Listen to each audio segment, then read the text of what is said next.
Paul Joseph Watson is known for his fear mongering when it comes to refugee immigration and different things like that. And there are, to be fair, legitimate criticisms of refugee policy, whether it be taken in too many or poor vetting processes and different things like that. I'm totally fine with the idea of constructive criticism of policies and ways of doing it. But what we're going to be delving into here is just pure fear mongering and, more importantly, a lie on behalf of Paul Joseph Watson. Paul Joseph Watson, I had also covered a story a long time ago. I don't remember even when it was. It was months ago, where he posted a picture of what Spain, like they were welcoming refugees or something like that, and some sign, and it was right. That was right after he posted that. Right after there was an ISIS attack that killed, I think, 20 people, and it was. If you backtrack that picture actually came from like a year or so back. So it was completely fake and completely false, and he was outright lying, and that's unacceptable. Now, here's another case. He wrote this article for InfoWars, and we know nobody trusts InfoWars, of course, which is interesting that he would be a part of that. I don't know why. But he said, a Swedish television show decided to celebrate the country's, quote, traditional midsummer festival by having a Muslim woman in a hijab cook kebabs.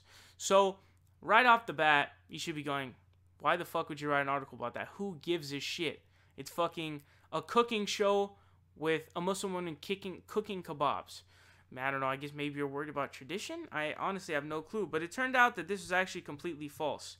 So, basically it was, here, there's a guy named Sweden Fact Check on Twitter who fact-checked him. He said, the traditional midsummer celebration on Friday was celebrated on the same channel and the same program by TV chef Frederick Erickson, showing people how to make herring, potatoes, and strawberry cake.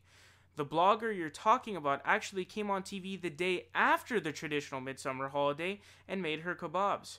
She was making kebabs because she asked her Facebook audience what they wanted her to make, and that's what they chose.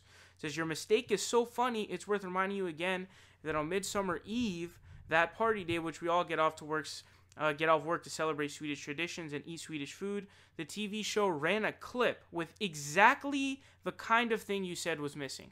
So I guess in Sweden they have their tradition, and their traditional food is potatoes and stuff like that, whatever. Apparently from what I've read, it's not all that great, but their tradition, whatever. But this is just an outright lie. They had someone do exactly what Paul Joseph Watson said they didn't do, and that was substituted by this woman cooking kebabs, which is, it's just embarrassing, man. When you have to lie about what you're saying, it really takes away from what you're talking about. It really does take away from what you're talking about, because it means you have to lie to be able to push your narrative, which is just embarrassing, dude. So, Paul Joseph Watson, stop lying, dude. Just stop lying.